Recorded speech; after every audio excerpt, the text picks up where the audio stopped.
हर साल बजट आता है, टीवी पर बड़ी बड़ी हेडलाइंस चलती हैं, लेकिन सच बताऊं, क्या तुम्हें पता है बजट एक्चुअली होता क्या है? आज इस वीडियो में हम एकदम सिंपल तरीके से समझते हैं। बजट का मतलब गवर्नमेंट का ईयरली फाइनेंशियल प्लान होता है। जैसे तुम अपने घर का प्लान बनाते हो, कितनी इनकम है, कितना खर्चा है, कितनी सेविंग्स होगी, बिल्कुल वैसे ही गवर्नमेंट डिसाइड करती है इस साल कितना पैसा आएगा और कहाँ कहाँ खर्च किया जाएगा। अब सवाल है, पैसा खर्च कहाँ होता है?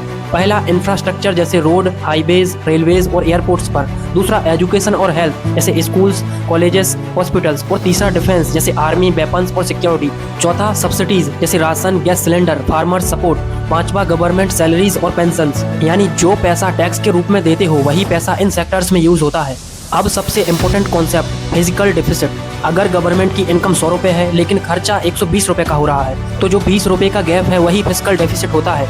इस गैप को फिल करने के लिए गवर्नमेंट लोन लेती है। अगर डेफिसिट कंट्रोल में हो तो इकोनॉमी स्टेबल होती है। अगर डेफिसिट बहुत ज्यादा हो तो फ्यूचर में टैक्स बढ़ सकता है या महंगाई बढ़ सकती है। और आपने नोटिस किया होगा कि एकदम से किसी चीज के दाम बहुत ज्यादा बढ़ गए तो ये वही रीजन है कि सरकार अपना खर्च बढ़ा देती है। इसलिए बजट सिर्फ एक स्पीच नहीं होता, ये डिसाइड करता है कि आपकी जॉब अपॉर्चुनिटीज बढ़ेंगी या नहीं, आप पर टैक्स का प्रेशर बढ़ेगा या कम होगा, महंगाई कंट्रोल में रहेगी या नहीं। सरकार के किसी भी फैसले पर अगर आप सिर्फ तालियां और क्रिटिसाइज करते हो बिना समझे, तो आप सिस्टम का हिस्सा नहीं, सिर्फ स्पेक्टेटर हो। लेकिन अगर आप बजट को समझ जाते हो तो आप एक इन्फॉर्म्ड सिटीजन बन जाते हो। नेक्स्ट वीडियो में हम समझेंगे महंगाई यानी इन्फ्लेशन होती क्या है और ये आपकी पॉकेट को चुपके से कैसे खा जाती है। धन्यवाद।